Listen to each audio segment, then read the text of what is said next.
हमारी बाहें न केवल हमारी रक्षा करती हैं, हमें संतुलित करती हैं और चीज़ों को ले जाने में हमारी मदद करती हैं, वे बहुत अच्छी तरह से संवाद भी करती हैं। हमारे आत्मा गले लगाने से लेकर जब हम तनावग्रस्त होते हैं, एक ऐसे व्यक्ति की उभरी हुई भुजाओं तक जो अभी अभी आया है, एक बच्चे की बाहरी पहुंच तक जो एक प्यार भरे गले की तलाश में है, हमारी बाहें लगातार हमारी सहायता कर रही हैं, हमें गर्म कर रही हैं, दूसरों की देखभाल कर रही हैं। हमें और हमारी ज़रूरतों के साथ साथ हम कैसा महसूस करते हैं, इसे संप्रेषित करते हैं, जितना हम महसूस करते हैं उससे कहीं अधिक। गले लगना अपने सभी रूपों में गले लगाना, सार्वभौमिक रूप से निकटता, अच्छी भावनाओं, गर्मजोशी और सहयोग का संकेत है। जबकि कुछ संस्कृतियों में एक संक्षिप्त सामाजिक आलिंगन, एक एब्राज़ ऑफ लैटिन अमेरिका में हाथ मिलाने के समान अभिवादन के इशारे के रूप में काम कर सकता है। यह कैसे किया जाता है यह इंगित कर सकता है कि प्रतिभागी एक दूसरे के बारे में कैसा महसूस करते हैं। अमेरिकी एथलीटों और फिल्म सितारों को एक दूसरे को गले लगाने पर विचार करें। एक पर्यवेक्षक के रूप में मैं हमेशा गले और चेहरे के भावों पर ध्यान देता हूं ताकि मुझे यह पता चल सके कि दो व्यक्ति वास्तव में एक दूसरे के बारे में कैसा महसूस करते हैं।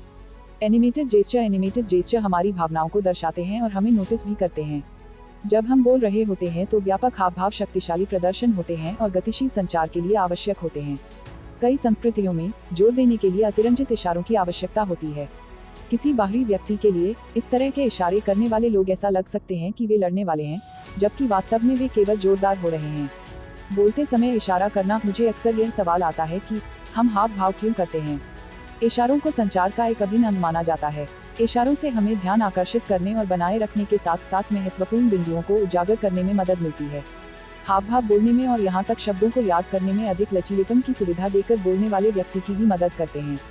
हाव भाव प्रभावित करते हैं कि हमारा संदेश कैसे प्राप्त होता है और अन्य लोग इसे कितना याद रखते हैं।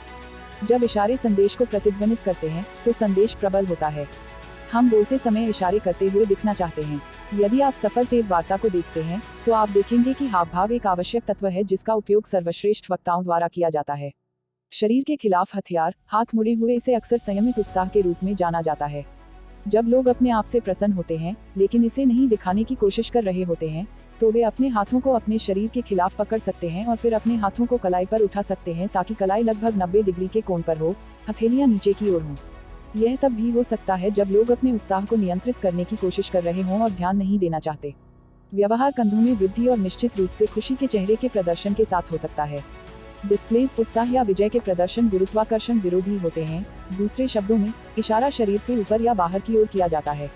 कभी कभी हम वास्तव में अपनी बाहों और उंगलियों को फैलाकर अपनी सीटों से हवा में कूद जाते हैं। सकारात्मक भावनाएं गुरुत्वाकर्षण विरोधी इशारों को चलाती हैं और इसलिए दुनिया भर में खेल आयोजनों में जीत के प्रदर्शन समान होते हैं। हवा में हथियार, arms hold behind back, legal stance, हाथों और हाथों को पीठ के पीछे रखकर किया जाता है। महारानी एलिजाबेथ, प्रिंस चार्ल्स और अन्य ब्रिटिश राजघराने अक्सर इस तरह से चलते हैं जब वे चाहते हैं कि दूसरे दूर रहें। हम में से बाकी लोगों के लिए भी यह दूसरों को हमें स्थान देने का संकेत देता है। दूसरों के प्रति अपने आप को प्यार करने का यह एक अच्छा तरीका नहीं है क्योंकि हम इस व्यवहार के साथ अलगाव को जोड़ते हैं।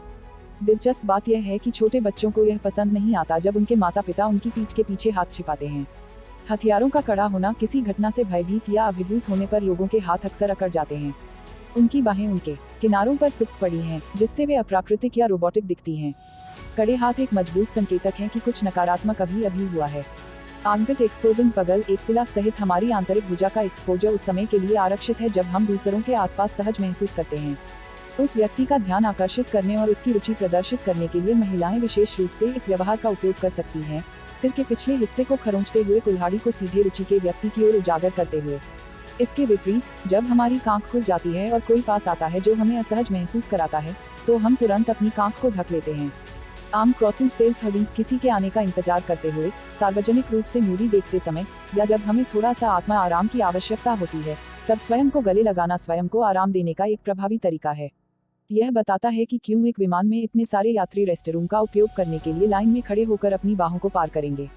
हम कई कारणों से अपनी बाहों को पार करते हैं। यहाँ कुछ कारण बताए गए हैं। यह आरामदायक है, यह तब उपयोगी होता है जब मेरी बाहें थक जाती हैं, यह मेरे स्तन छुपाता है, मैं इसे तब करता हूँ जब मैं जिज्ञासु होता हूँ, यह पेट से छुपाता है। हर किसी के पास एक अच्छा कारण होता है और ज्यादातर समय यह उन्हें आराम देता है। ऐसे बहुत से लोग हैं जो गलती से लोगों को दूर रखने के साथ हथियार पार करने की तुलना करते हैं। आमतौर पर ऐसा नहीं होता है। आर्म क्रॉसिंग प्रोटेक्शन, कुछ मामलों में आर्म क्रॉस आराम देने वाले इशारे के बजाय सुरक्षा का एक साधन है। जब हम असुरक्षित या खतरा महसूस करते हैं तो हम अवचेतन रूप से अपने कमजोर उदर पेट पक्ष को ढालने की कोशिश कर सकते हैं। उन मामलों में हम बाहों में अधिक तनाव और चेहरे पर मनोवैज्ञानिक परेशानी देखेंगे। आर्म क्रॉसिंग आत्म संयम परेशान होने पर लोग खुद को नियंत्रित करने के लिए अपनी बाहों को पार कर सकते हैं। एक हवाई अड्डे के काउंटर पर एक ग्राहक की तस्वीर लें जो एक उड़ान से टकरा गया हो। जबकि आत्महक 240 देखें बहुत कम दबाव के साथ किया जाता है। यह व्यवहार सचमुच बाहों को नियंत्रित करने में मदद करता है क्योंकि भावनाएं नियंत्रण से बाहर हो जाती हैं। ध्यान दें कि यह आत्मसंयम व्यवहार आमतौर पर शत्रुता के चेहरे के प्रदर्शन के साथ होता है। आर्म क्रॉसिंग डिसलाइक किसी ऐसे व्यक्ति की उपस्थिति में जिसे हम पसंद नहीं करते हैं। हम उस व्यक्ति से दूरी बनाने या खुद को बचाने का प्रयास करते हुए अपने पेट पर अपनी बाहें खींच सकते हैं। आमतौर पर यह तब होता है जब हम किसी को आपत्तिजनक देखते हैं और यही इस व्यवहार को अलग करता है और हमारी नापसंदगी को बहुत सटीक रूप से संप्रेषित करता है। इसे आत्मा गले लगाने वाले व्यवहार से इसके साथ आने वाले अन्य संकेतों से अलग किया जाना चाहिए, जैसे कि तनावपूर्ण चेहरा और पैर जो दूर हो जाते हैं। आर्म क्रॉसिंग मालिशिंग छाती पर बाजुओं को क्रॉस करना कई लोगों के लिए आरामदायक हो सकता है। हालांकि विपरीत कंधे या हाथ की मालिश करने से पता चलता है कि कोई व्यक्ति तनावग्रस्त या चिंतित है। यह सबसे अधिक तब होता है जब व्यक्ति अपनी कोहनी के साथ एक मेज पर बैठा होता है, लेकिन मैंने इसे कुर्सी पर बैठे लोगों में भी देखा है जब वे तनाव को दूर करने के लिए विपरीत हाथ की मालिश करते हैं या स्वयं को गले लगाते हैं। चिंता आर्म क्रॉसिंग होल्डिंग रिस्क जब एक फोरेंसिक सेटिंग में हानिकारक जानकारी का सामना करना पड़ता है तो साक्षात्कारकर्ता अचानक अपने पेट में पहुंच जाएंगे और बैठे हुए विपरीत हाथ की कलाई पकड़ लेंगे। किसी व्यक्ति से कोई कठिन प्रश्न पूछे जाने पर या उस पर किसी बात का आरोप लगने के तुरंत बाद उसकी तलाश करें। पोकर खिलाड़ियों को इस व्यवहार को प्रदर्शित करते हुए देखा गया है जब उनका हाथ कमजोर या सीमांत होता है। आर्म स्प्रेडिंग जो लोग कई कुर्सियों या सोफे पर अपनी बाहें फैलाते हैं, वे क्षेत्रीय प्रदर्शन के माध्यम से आत्मविश्वास का प्रदर्शन कर रहे हैं। वरिष्ठ अधिकारी कनिष्ठ कर्मचारियों की तुलना में अधिक बार ऐसा करेंगे। निरीक्षण करें कि जब कोई उच्च पद या स्थिति में चलता है कि क्या व्यक्ति अपनी भुजाओं को अपनी ओर वापस ले लेता है। कोहनी फैल रही है जब लोग मजबूत और आत्मविश्वासी होते हैं तो वे धीरे धीरे अधिक जगह लेते हैं, अपनी कोहनी को टेबल या डेस्क पर फैलाते हैं। यह अवचेतन हो जाता है और वे आमतौर पर इस बात से अवगत नहीं होते हैं कि वे अपने आत्मा आश्वासन को प्रचारित कर रहे हैं। कोहनी का सिकुड़ना जब हम अपनी बाहों को टेबल पर रखकर बैठे होते हैं, जिस क्षण हम असुरक्षित या खतरा महसूस करते हैं, हम अपनी कोहनी को टेबल पर संकीर्ण कर लेंगे। हम इस मीट्रिक का उपयोग यह आकलन करने में हमारी सहायता के लिए कर सकते हैं कि अन्य लोग कितने प्रतिबद्ध या आश्वस्त हैं क्योंकि विभिन्न विषयों पर चर्चा की जाती है। एल्बो फ्लेक्सिंग जब भी हम अपनी बात पर जोर देना चाहते हैं तो कोहनी फ्लेक्स को हाथों को कूल्हों बाहों के अकिम्बों पर रखकर और कोहनियों को आगे की ओर जैसे एक तितली अपने पंख फड़फड़ाते हुए फ्लेक्स करके किया जाता है। यह एक क्षेत्रीय प्रदर्शन है जो आत्मविश्वास को भी दर्शाता है।